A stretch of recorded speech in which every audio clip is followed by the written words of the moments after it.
Hi, I'm Pastor Lee. I want to welcome you back again to Walking Through the Latter Days. And I have several more headlines that I want to share with you this week. And as normal, these are very important headlines. I don't like to give you things that you hear on the news and they've twisted and turned. These are probably some headlines that you may not have heard anything about. But needless to say, these are very important. So let me share with you now what I was able to find. This report that I have comes from Mike Adams, also known as the Health Ranger, and is stating that based on evidence derived from Chinese dissidents, that the Chinese, in response to the American space-based attack upon Tianjin, and this explosion in the media based on a chemical warehouse exploding, well, this was a false flag, okay? They made it look and appear as if this is just an explosion that happened from within in this chemical plant. But the United States government actually shot from above, from maybe some form of a satellite. I'm trying to remember the name of it now. But it actually put huge crater in the earth, and they're going to respond to this now. They're not going to take this sitting down. They're planning on launching a three-pronged attack that's 7,000 miles away. 7,000 miles away, China is planning on attacking the United States.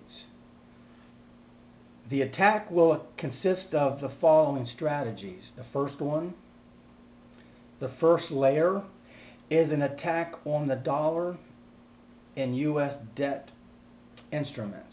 Okay, attacking the dollar. Big, big. Two is a massive cyber warfare attack on the United States infrastructure.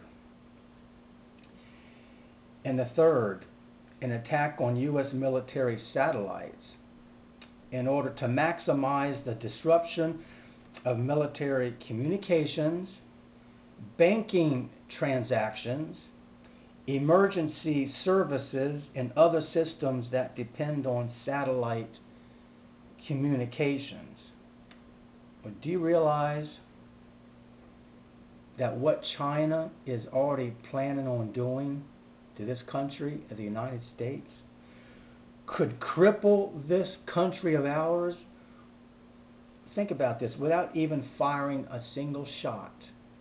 Not one bullet can cripple this country in just a matter of moments.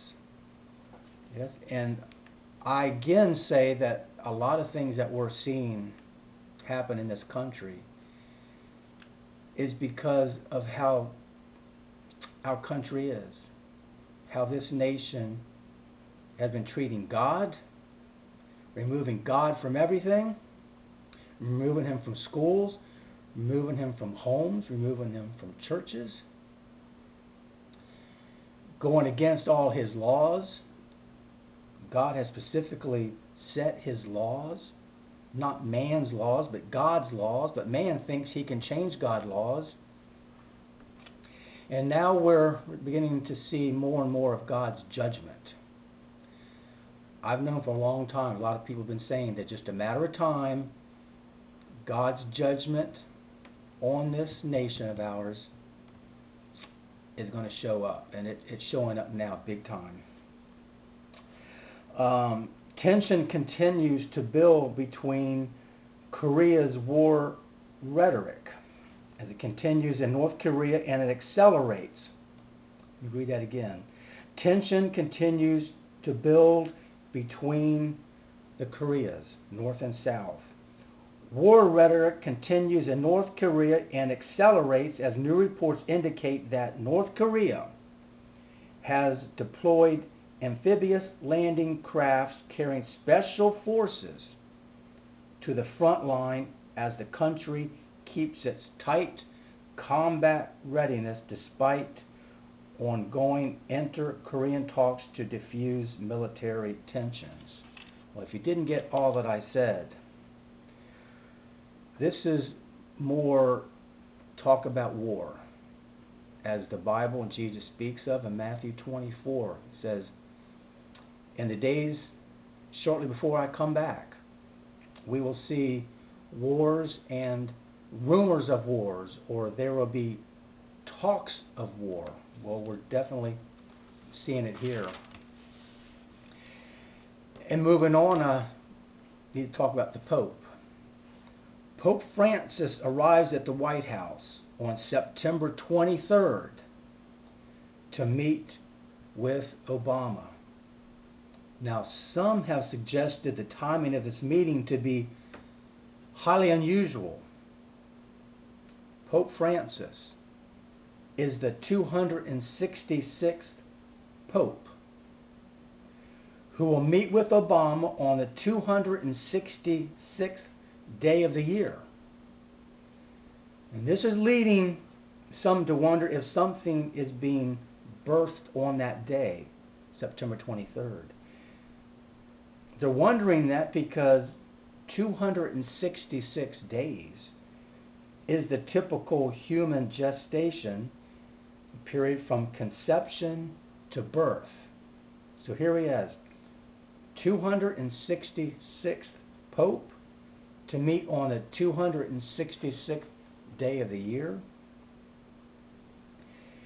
And it's 266 days from human gestation period from its conception to birth.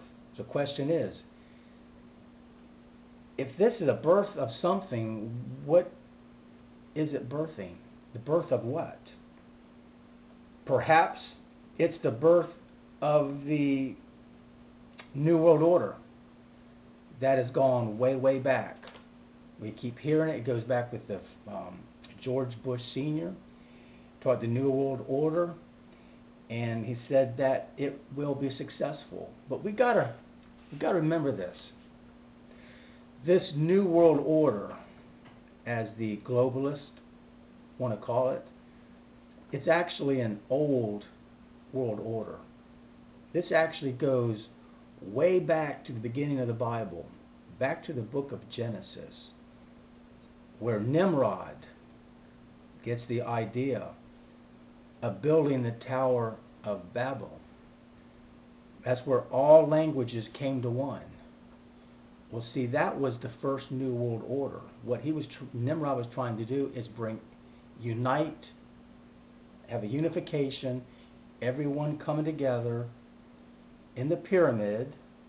That the Tower of Babel is in the shape of a pyramid, is to build a one world government, one world religion and language and currency. But God put a stop to that. Well, here we are again, trying to do the same thing. So see, this isn't really a new world order, it's an old world order. Now, God put a stop to that in Genesis. He confused those people by having them speaking different languages. Well, it's going to be interesting to see if God is going to allow this to go through, or if He's going to put His fist down and not allow this. And scientists study mysterious swarm of earthquakes. That's the headline. Well, Jesus told us in the Bible that as the time comes closer to His return, that we can expect to see an increase in earthquake activity. Well, you want to know something? Jesus was exactly right.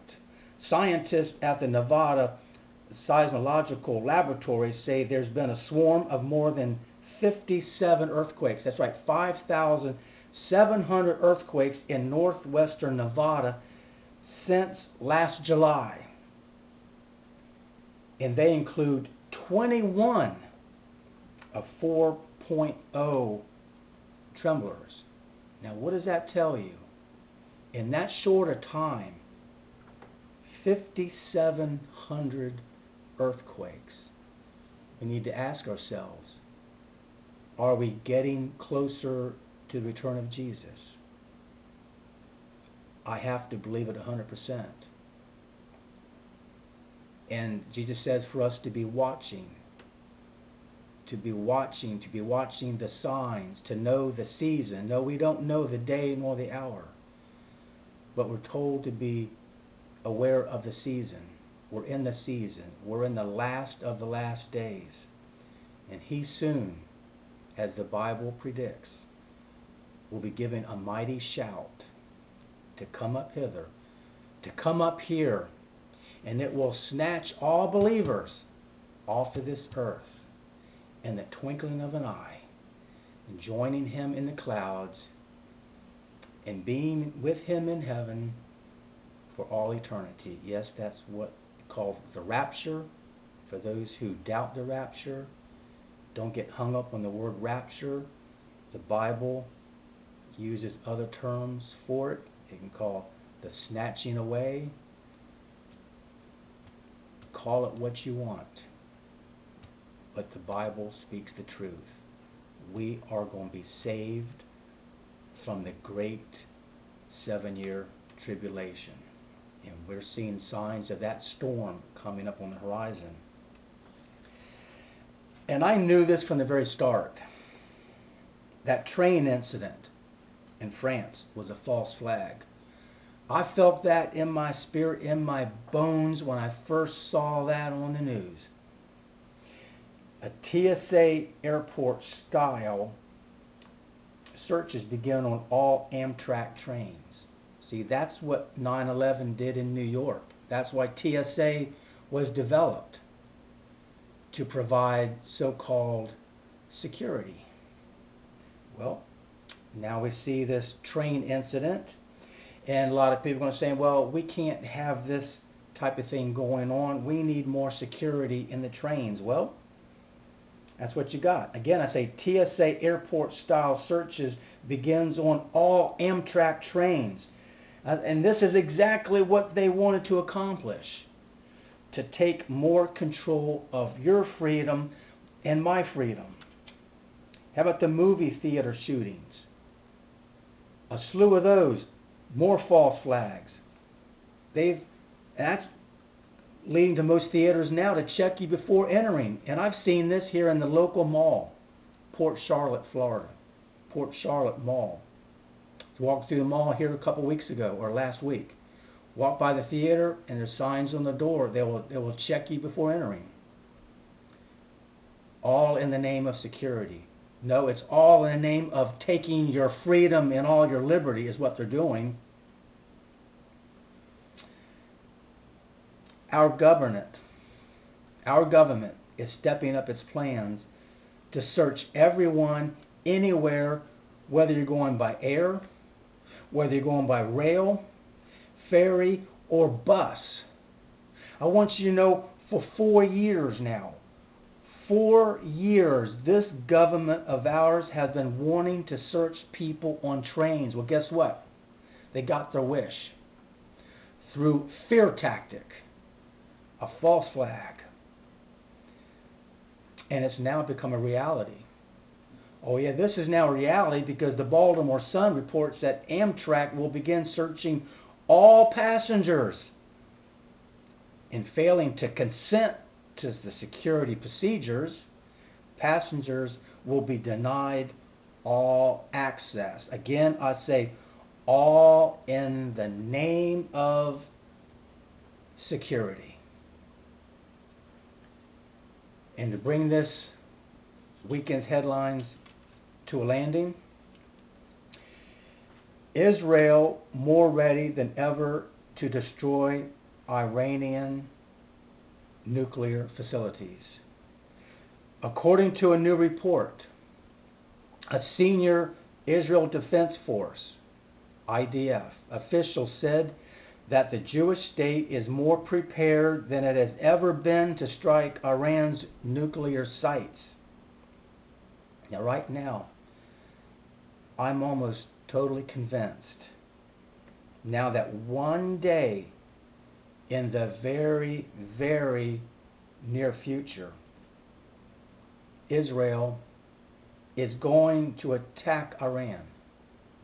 Iran is not going to attack Israel.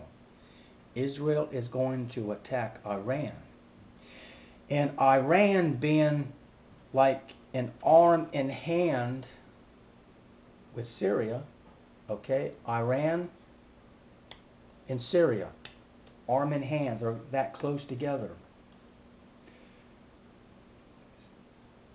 Syria will attack Israel in retaliation. And Israel will counterattack, bringing the fulfillment finally of Isaiah 17:1, which says that Damascus, Syria, will be destroyed in one night and will be left in a ruinous heap. I really am becoming more and more convinced that that is how this is going to happen. And I believe that once Isaiah 17:1 has been fulfilled, then I think almost in rapid fire fashion, I think we're going to see Psalm 83 fulfilled. And I'm believing that we believers will see Isaiah 17 and Psalm 83 fulfilled. Then I believe that we have a good chance of seeing the rapture take place. And then, once the church is removed from the earth, then the Antichrist can be revealed on this earth, and that's when he will come up with a 7-year covenant peace treaty with Israel and the surrounding nations. And I believe that is when you're going to see, or we won't, but from our heavenly perspective, we will see Ezekiel 38 and 39 take place. Yeah, I really do believe that Ezekiel 38 and 39 will take very soon after the 7-year peace treaty has been signed. But that's my beliefs, but I'd like to share that with you. Well, I got to run now. I'm glad you turned to my channel here, and I was able to share this with you. Hope you have a great day, and as I always say, may the good Lord bless. Bye-bye.